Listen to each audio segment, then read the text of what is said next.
बिहार की राजनीति में एक बार फिर से बाहुबलियों की एंट्री होती जा रही है। सभी की सभी पार्टियां अपने अपने पार्टी के जो उनके पुराने हथियार थे उन बाहुबलियों को अब मैदान में उतार रहे हैं। और बात आप एक एक पार्टी की जब देखेंगे और समझेंगे तब आपको विश्वास हो जाएगा कि हाँ, फिर से जो स्थितियां लालू यादव ने पैदा कर दी थी बिहार की राजनीति में, उसी को आज सारी की सारी पार्टियां अपनाती जा रही है। हम यहाँ पर एक एक करके अभी चर्चा करने जा रहे हैं कि कौन सी पार्टी के कौन से उम्मीदवार है और कौन सी पार्टी किस बाहुबली का सहारा लेने जा रही है। सबसे पहले हम बात शुरू करते हैं नीतीश कुमार जी की पार्टी जदयू से। जदयू के बारे में आपको बता दें कि जदयू ने अनंत सिंह को जेल से निकाला है। कोर्ट से उन्हें पहले सजा हो गई थी 10 वर्ष की AK-47 के मामले में। नीतीश कुमार की सरकार में उनकी गिरफ्तारी हुई थी, केस लादा गया था। फिर मुंगेर में जब ललन सिंह चुनाव में कमजोर पड़ने लगे तो अनंत सिंह को बुलाया जाता है, जेल से पेरोल पे निकलते हैं, तो क्षेत्र में प्रचार करने भी जाते हैं। फिर बाद में हाईकोर्ट उन्हें साक्ष्य के अभाव में रिहा कर देती है और वे बाहर आते हैं और नीतीश कुमार जी से मिलते हैं और नीतीश कुमार जी के साथ उनके संबंध अब अच्छे बताए जाने लगे हैं। भाजपा की बात करें तो भाजपा सुनील सिंह को अपना बाहुबली के रूप में स्वीकार करती हैं। वे पहले भले ही सुनील सिंह नीला और हरा गमछा पहने हो, लेकिन अब वे भगवा गमछा ओढ़ करके मैदान में उतरने जा रहे हैं। चिराग पासवान की बात करें तो चिराग पासवान की पार्टी में कहा जा रहा है कि रामा सिंह जो वैशाली क्षेत्र में अच्छा खासा अपना प्रभुत्व रखते हैं, उनकी भी छवि आपराधिक रही है, उन पर कई मुकदमे दर्ज हुए हैं और वे भी चिराग पासवान के करीबी समझे जा रहे हैं। लोजपा से उनका नाता और रिश्ता बताया जा रहा है।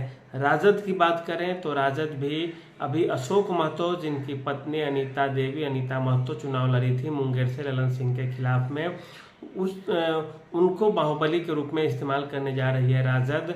और अशोक महतो का राजद से अच्छा साठगांठ है, तभी तो टिकट भी मिला और वे उनके लिए काम करते हुए दिखेंगे। शहाबुद्दीन जो पहले राजद के लिए काम किया करते थे, शहाबुद्दीन तो अब नहीं है इस दुनिया में। उनकी जो पत्नी है हिना साहब, उनके बहाने उनके सहारे राजद फिर से एक तरह से बाहुबली परिवार की मदद लेने की सोच रही है।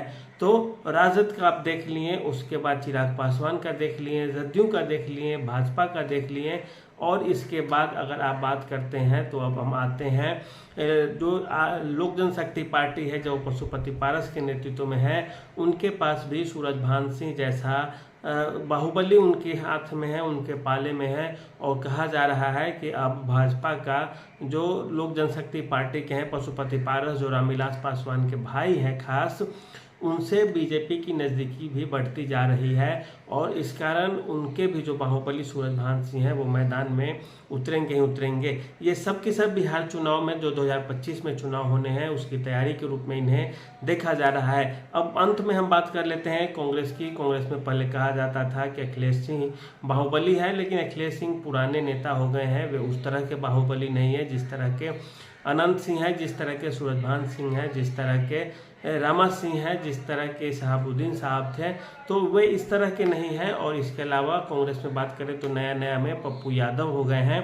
पप्पू यादव भले ही खुद को एक साफ सुथरा नेता बताते रहे हो, लेकिन पप्पू यादव एक सजा याफ्ता नेता रहे हैं। अभी भी सुप्रीम कोर्ट में उनका मामला लंबित है, हाई कोर्ट से उन्हें बेल मिली है, केस डिसमिस अभी नहीं हुआ है उनका।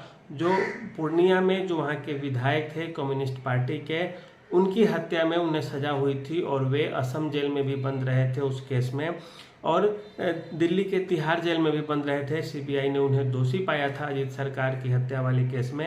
और पप्पू यादव पे दर्जनों मुकदमे रहे हैं और एक दो तो बहुत जघन्य और बड़े मुकदमे हैं जिनमें उनको जिसमें सजा भी हुई थी और केस अभी भी चल ही रहा है एक तरह से देखें तो इस तरह से देखें तो सारे के सारे जितनी भी पार्टियां हैं सब एक से एक बाहुबलियों का उपयोग करते हुए दिख रही है और उसी के सहारे 2025 का चुनाव जीतने की भी कोशिश करेगी। एक पार्टी यदि करती है तो दूसरी पार्टी करेगी ही, उसे कोई रोक नहीं सकता है।